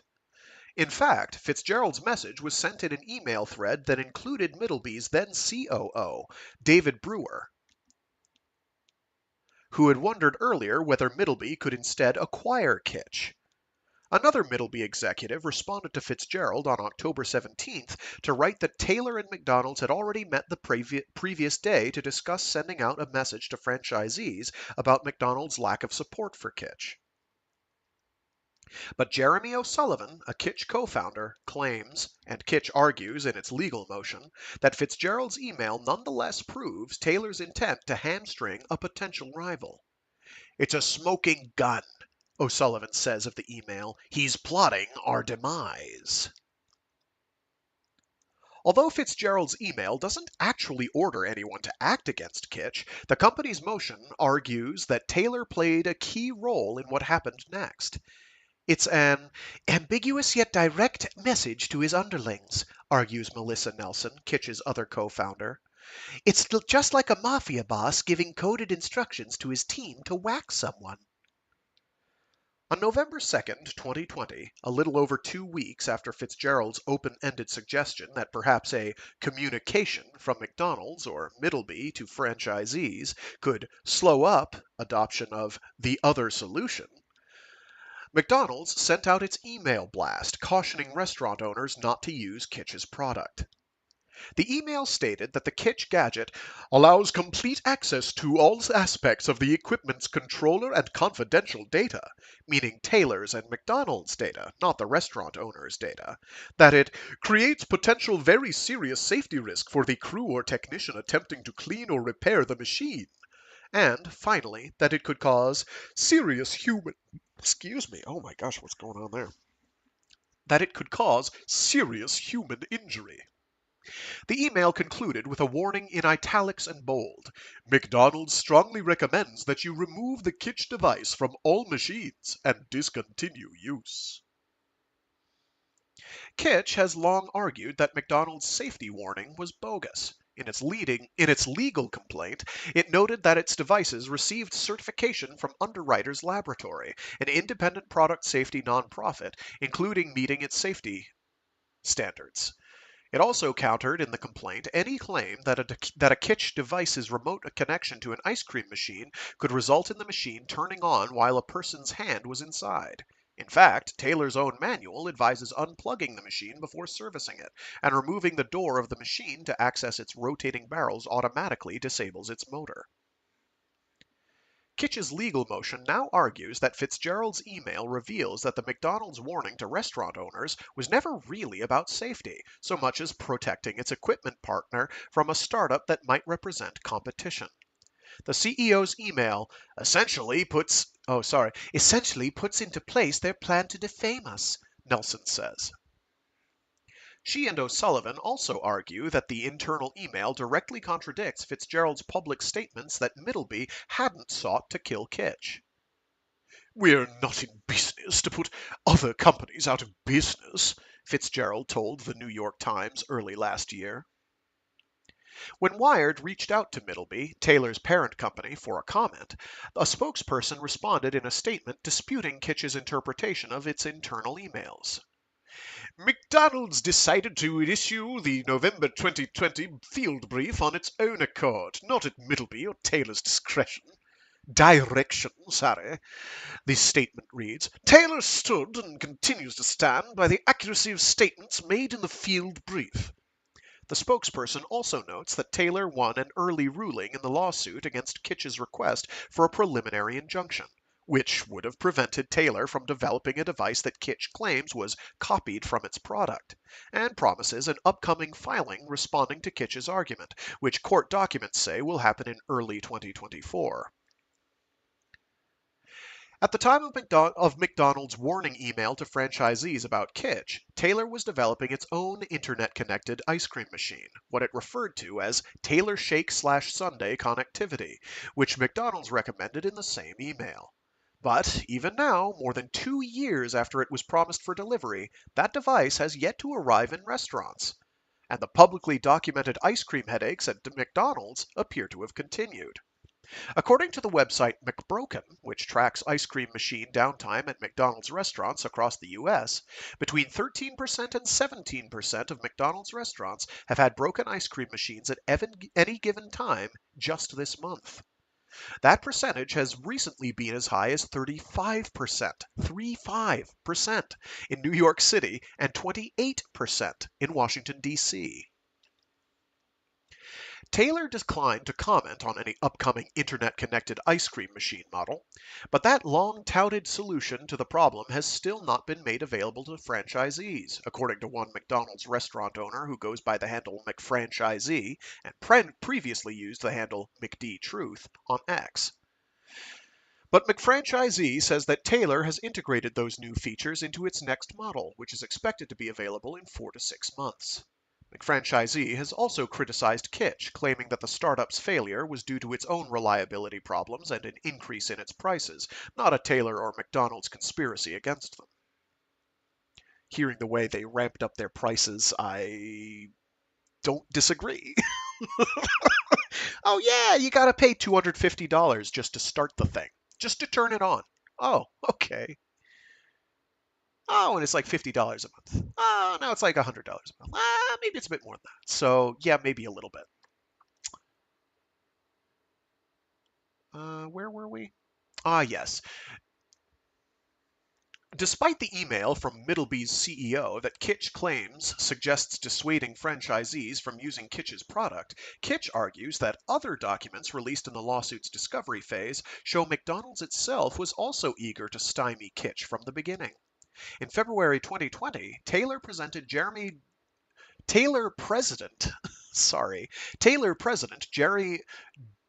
I'm going to have trouble with his name again, Dobrowolski. There we go. Jeremy Dobrowolski wrote in another email that McDonald's is all hot and heavy about Kitch's growing use in restaurants. Before the company sent out its November 2 email warning franchisees about Kitch, Taylor and McDonald's executives had a meeting to discuss the message, and the McDonald's exec also sent the draft to Taylor for its approval.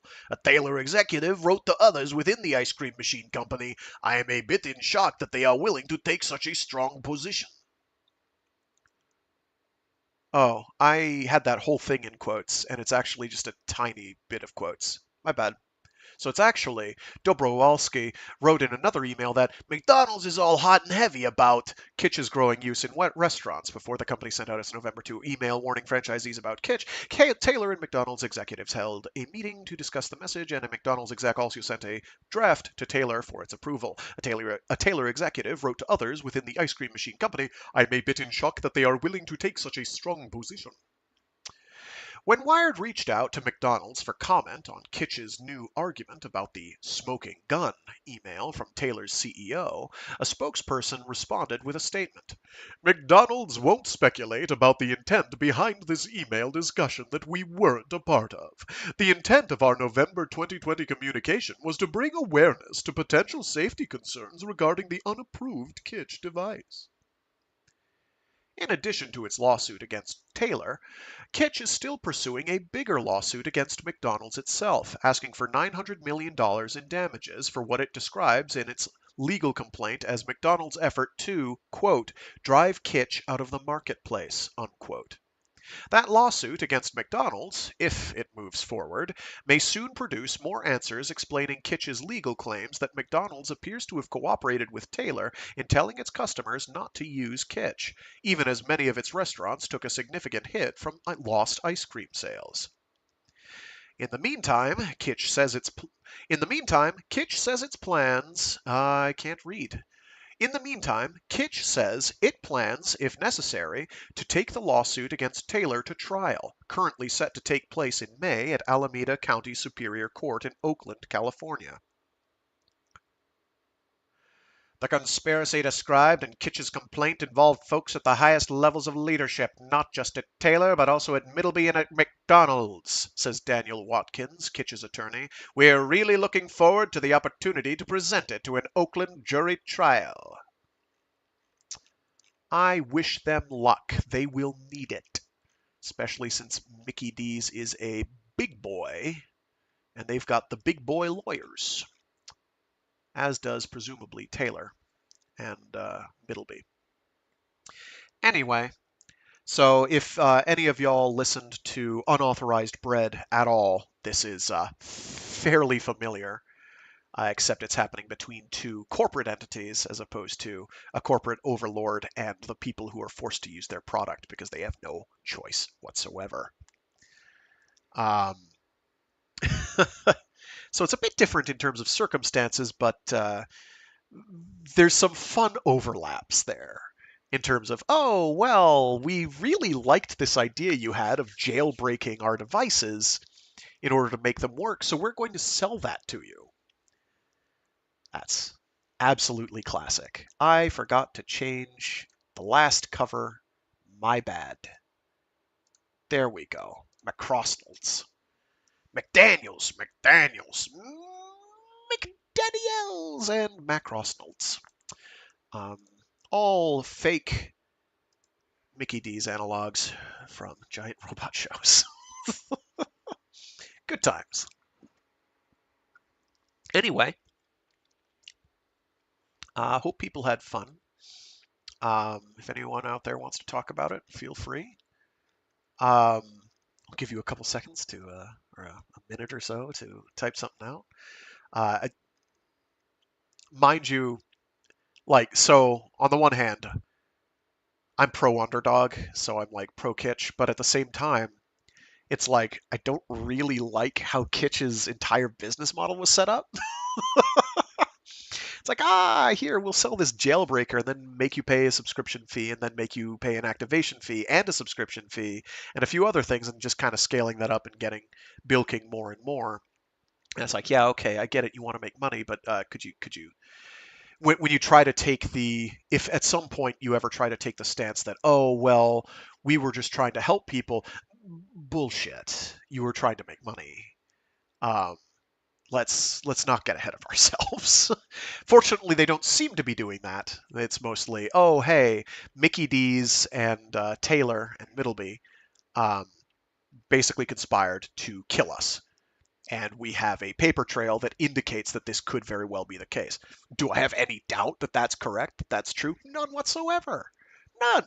That seems just about right. That conforms well with my previously established model of reality. um, which means I question it um, until I can see proof. But the proof that they've found appears moderately damning, or at least indicative of pretty much what they were going for. I think this last one, where it's like, oh, um, they were threatening to whack us, dancing around saying whack us thing, is maybe the most specious of the lot, but the timing is awfully on point. Um, I like that there was apparently discussion of acquiring them. That didn't go through. I wonder why. I honestly mean I wonder why. I don't know why. Um, I would think that that would have been a good idea. I guess to save money. Um, and open source actually works in their favor. Yes, yes, it does. But yeah, it's ultimately I think one of the more pressing or more ironically funny things that comes out of this is it's a, it seems, at least to me, abundantly clear that rather than that certainly Taylor's has no desire whatsoever to actually fix, and McDonald's for that matter have no desire whatsoever to actually fix the problem, but instead would rather screw someone that is fixing the problem because their current business arrangement and collusion between businesses is entirely too convenient for them as it stands. Um, so it's like any blow being struck against Mickey D's and their cohorts, I'm all for. It's like Disney. If Disney's winning somewhere, I'm upset. Like I I'm not a huge fan. Those guys are, oh gosh, they're just everything wrong with media production. It's wild. Like they're like, oh, we'll just have an effective monopoly on X, Y, and Z. It's like, please don't. Please don't try to trademark things like Cinco de Mayo and SEAL Team 6. Real things. I'm not making that up. They're service contracts. It's all about the service contracts because they make money. Everybody makes money. It definitely seems an awful lot like collusion in some way, but I don't really. It seems they've done a good job of proving it, but Mickey D's makes however much money a year, so they're like Kitsch is done. Like they're a non thing already. They're done.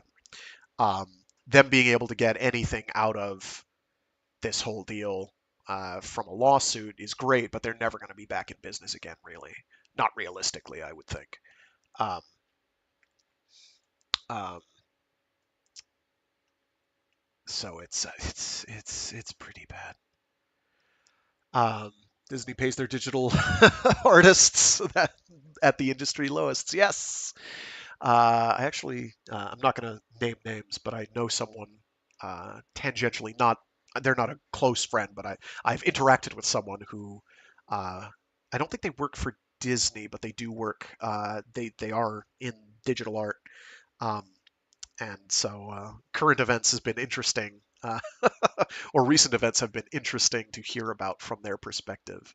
Um, so they're incidentally quite upset at the way Warner Brothers keeps doing what they're doing with tax write-offs, because it's like, oh, all this effort that went into this thing is now gone. What was the point? And I'm like, yeah, I don't know either. Money, obviously money, but because it must be more lucrative to go through all the production of something and then can it, or not release it and then do it as a tax write-off, even if the thing is effectively done, than it is to actually release it and have it make money at the box office. So there's a number of like data points that I don't have for why that's true, but they wouldn't do it if it weren't. I assume it means they can cut out advertising budget, and I know, oh my gosh, I that's already well known, as advertising budgets are a colossal amount of money relative to what they're actually spending on making a movie. It's phenomenal how much money. So oftentimes more money goes into the advertising than it does to the actual production, or has for certain movies. Um, I can't remember any specific examples off the top of my head, but anyway, it's pretty bad. So it's uh, this is the sort of stuff you start heading towards when you look at unfettered free invisible hand of the free market is or at least these are ways around some of that. For really good examples of what pure free market, unfettered free market enterprise looks like, I ask thee to look no further than what was going on in, for instance, Texas around the before the turn of the century, before and during the turn of the century, with the oil barons and oil booms that were occurring, in terms of how completely screwed that portion of the economy became. Um, Also, the pharmaceuticals industry around the same time is just like, oh my god, the time when we had actual Coca-Cola with cocaine in it. Um, so it's pretty wild. So when people are like, yeah, just let the companies do whatever, they know best. Nah, even if they do know best, they don't have your interests at heart. You do not want this. You really, really don't, because they have zero incentive beyond, you know, ethics. I laugh because that's almost a joke. Um, to do things in other people's self best interests. It's all about what will make them the most money, and if that means killing people, they'd probably do it if they could get away with it with no retribution. I don't think you could prove that they do that. I would think they would cover that up. Although, so this was a couple of years ago. Um, I had a conversation with someone, um, and we kind of harped briefly on, why don't you ever hear about eco terrorists anymore? um, and we were both like, yeah, you know what? You don't really hear about that much. Because that was a big deal. Like we had eco terrorists back in my day, who were doing all kinds of guerrilla shit where they strap themselves to trees, do all kinds of unpleasant things that were bad things to do, but were at the same time trying to do eco-terrorism shit, in service of protecting the environment, but doing nasty things to other people as a result, or companies, as the case may be. Well, it turns out that there's a reason that you don't hear about them much anymore. It's because environmental activists are an endangered species because they are being literally killed. Sometimes by companies, but usually by countries. I'll see if I can find the article that detailed this, and it was shocking how many of these people die and are otherwise killed in or die in suspicious circumstances. It's like, oh, so and so climate activist. Oh well, they vanished. I wonder why they vanished. They vanished shortly after going to, say China.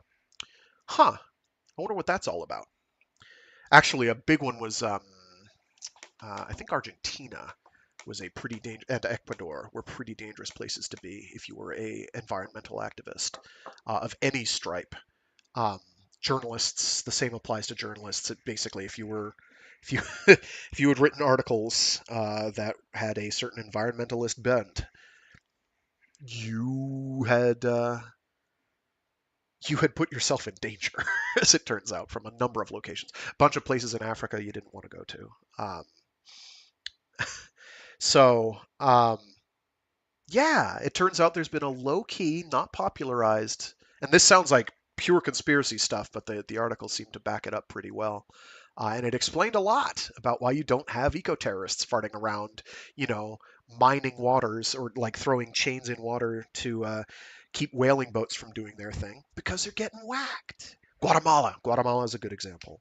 So it's thank you, optical antenna. I'll see if I can find that article again because when I do one of these articles, I realize it makes me seem like I have a certain bent, and so what if I do? Um, Maybe I do. Um, it's a hell of a thing. Um, I don't know if I can. I think I emailed it to him, so if I can go through my email, I can probably find that one. At any rate, the world's a scary place, and the people in power don't have your best interest at heart. Uh, I know I've particularly during my reading of The Moon is a Harsh Mistress, I was like, y'all take notes now. Uh, Have when you're protesting something, have plans. Have your cell phone off. Remove the SD card. Have the SD card somewhere else entirely. Don't bring your phone along. Don't talk near a phone. Don't live stream what you're doing. I mean, okay, do live stream what you're doing so you have video evidence to prove that jack-booted thugs are messing your collective everything up. But at the same time, like, they'll track your ass. They will do it. So exhibit caution when you are protesting. I am pro-protest. I think protests are good. I think they're one of the few ways that we can actually attempt to affect change. But it is definitely a young person's game, and it is not safe. Uh, it's not as obviously unsafe as if you were, say, protesting the Vietnam War at certain education institutions, and I don't know, people maybe gunned you the fuck down. It's not quite as obviously unsafe, but there's problems. And yes, thankfully the January 6th idiots did not know this because everything that's come out for that. That applies to everyone involved. Everyone involved, particularly high up, particularly with certain government jobs. I'm looking at you, Clarence Thomas. I'm looking at you, Clarence Thomas's wife. Please stop being so flagrantly corrupt for like 5 fucking minutes, or at least have the common decency to try to hide that shit. At least pretend we're worthwhile to hide that shit from. It'd be a nice thought. Anyway, I'm getting angry because it's Valentine's Day and I don't have a date. So, he's just jealous. Um, he's single, ladies. I wonder why. Um, so yeah, next week we'll be continuing on to the next short story of on off from Radicalized by Cory Doctorow, called Model Minority. And there might be some familiar faces in it if you are in any way genre savvy. How long is this short story? Oh my god, it's another long one. Oh my god, it's like 80 pages. Okay, sorry, 76 pages long. Okay, that's probably going to be a twofer. Or it'll go on for like 4 hours. Take your pick.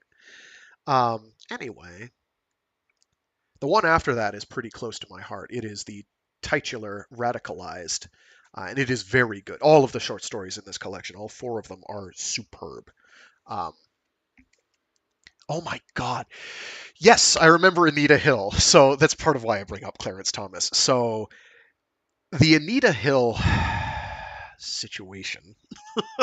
What do we call that? Deposition, grilling. I think, yeah, grilling is probably the a good term for it.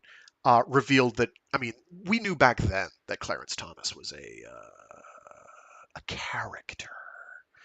Um, so oh well, Frag, you're being racist. No, no, no, no. This is Clarence Thomas. Like this is other people don't nobody has to act the way he was acting and is acting presumably still.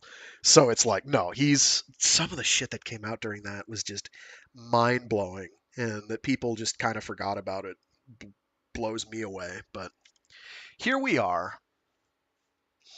um anyway, that's enough of me ranting and railing. um Let's see. Peter Watts has some new blog post about how we are all Terminators and he is not.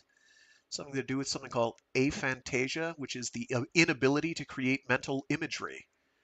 Um, in this case, apparently there are people who have like user interfaces in their head. I don't think I've ever done that. Anyway, like literally seeing like indicators, health indicators and directional indicators in your visual field like the Terminator did. And I'm like, I don't think I've ever done that. I probably could if I wanted to. I've played video games. I know what a UI looks like. I know what a HUD looks like, a heads-up display. But I don't think I work that way. Peter Watts claims, well, there's something in the comments chain here that's kind of like, uh, oh, well, there's aphantasia, and then there's like, people don't always see such and such, but it's like people can or could if they want. I don't know. Whatever. Anyway, we're not going to read that today. Probably on Wordy Wednesdays, we'll wind up doing some of Peter Watts's blog posts because some of them are rather entertaining or at least informative. But yeah. Anyway, y'all stay safe out there. Stay sane as best you can in a world gone mad. Mad! And at some point, I should probably copy over the that delightful rant from the movie Network. The I'm mad as hell and I'm not going to take it anymore. If you haven't seen that movie, it's cute. Um, just leave me alone with my toaster and my TV and my microwave. Good times. The movie is particularly cynical, which is probably why I like it. It's like, oh yeah, this is really depressing. But yeah, anytime. I know I don't usually do lots of real world stuff. It's all about escapism here, oftentimes. But occasionally I like to go and dip my toe in and be like, hey, here's something interesting. Here's something. In this case, it directly ties into unauthorized bread. It's like the parallels I feel are extremely clear. It's not perfect parallels, but it's like, yeah, here's these people who came up with a way to jailbreak ice cream machines, and then the corporate overlords were like, no, we've got our own, even though they didn't. And I guess kind of still don't. It is what it is. So yeah, next time you're having a nice frozen treat, soft serve treat from McDaniels or Macrosnolds, think of the ridiculous process that they go through. There was an image in here of just like the gasket components and the washers for one of those machines. And it's like, if you've ever seen one of those, they've got a name for that. Those promo images for like a fighter jet or an aircraft where they have like all of the possible loadout options laid out in front of it. It looks like that, except it just goes on forever. It's just like all these tiny little gaskets all over the place. And like if any single one of them is even loosely, slightly improperly aligned, the machine just won't work. So um, there's no surprise that they don't work. And then when it seems that there's a pretty vested interest from the parties involved to ensure that they don't work constantly and they have to be uh, constantly fiddled with, it is what it is. Well, The Jerk, yes, Steve Martin. It is a good movie. I actually like it. Oh, what was the one where it's aping Cyrano de Bergerac? That one was cute too. I think that was Roxanne. Yeah, probably Roxanne. That one was cute. Kind of obvious, but cute. Um, Mostly because I like Cyrano de Bergerac. First of all, it taught me about the word panache. And while I don't possess mountains of panache, I like to think I do. And I just like Cyrano de Bergerac as a character. Cyrano is great. He's such an entertaining um, concept. As here's this guy, he's a real badass, but he's got like a couple fundamental flaws that keep him from being what people want. And the first short story, I guess, in some ways is a Cyrano story. Not really, that I read. If You Were a Dinosaur, My Love, which is more of a downer than I remembered, but still entertaining. At any rate, I'm going to go. Stay safe, stay sane, and be decent to each other. It's Valentine's Day. It's not a real holiday. It's a Hallmark holiday. Hallmark holidays aren't real holidays. They are corporate holidays. Well, they're not holidays from corporations. They're Capitalism Love Day holidays. Whatever. Anyway, it's a Hallmark holiday. And therefore, you should be decent to each other because it's what the people in the Hallmark movie would do, right? Right. Unless you were the bad guy, high-priced lawyer who's trying to woo the woman, but she just wants a man who wears like a plaid shirt and does artisanal toilet paper. That's he's the real find. He's the T-Rex. Yes. Yes. Anyway, I'm gonna dip. I've blathered on enough. See you all Friday, where we will continue reading The Fall of Hyperion by Dan Simmons. Things are going to get even wilder, if it can be believed. I don't know if they get totally wild this next session, but um, they are fairly. Oh, that's right. We get to part 2 next time. Excellent. That's what I like to see. Making a real freaking headway, which is like maybe a quarter of the way through the book at most. Let me see. No, we don't get to the really wild thing, but we do some. We get some stuff in. Stuff happens here. It's pretty neat.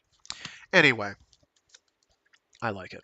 Um, as I've indicated before, the basic game plan is the next however many weeks will be for Free Read Fridays at least. We'll be going through the rest of the Hyperion cantos in the form of the Fall of Hyperion.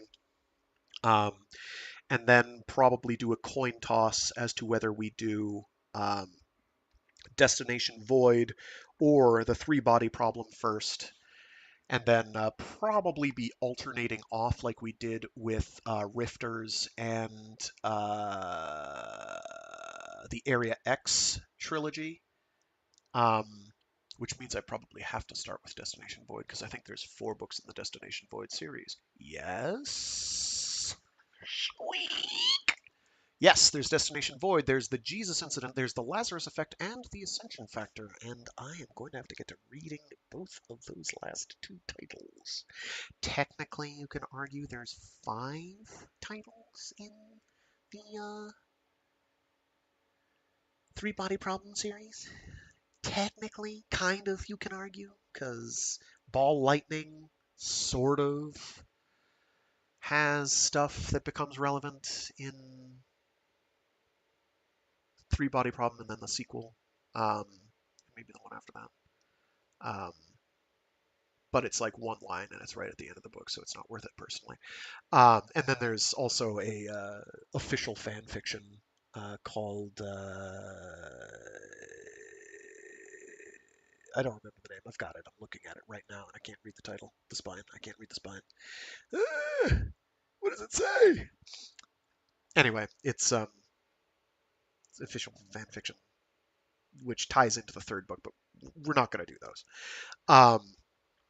We're not going to do those. Sorry to anyone looking forward to those. Maybe a later date. Yeah, plans going forward. So we've got the year pretty much sewn up, to be honest. At some point, I'll probably fit in like a Greg Egan short story collection. We've done through Oceanic, right? Yeah, yeah. We did Axiomatic, Luminous, and Oceanic. So we'd have Instantiation and then some of his their larger short stories. Phoresis, I think Sleep in the Soul as well. Gosh, we've got a bunch, but we're running out. Time is running out. Do, do, do, do. Anyway, see you all later. Have fun. Have fun, you crazy kids. Wear protection from the elements. And, everything else. Lots of chocolate. I like chocolate. I do like chocolate. Anyway, until next time, see y'all later. Bye-bye.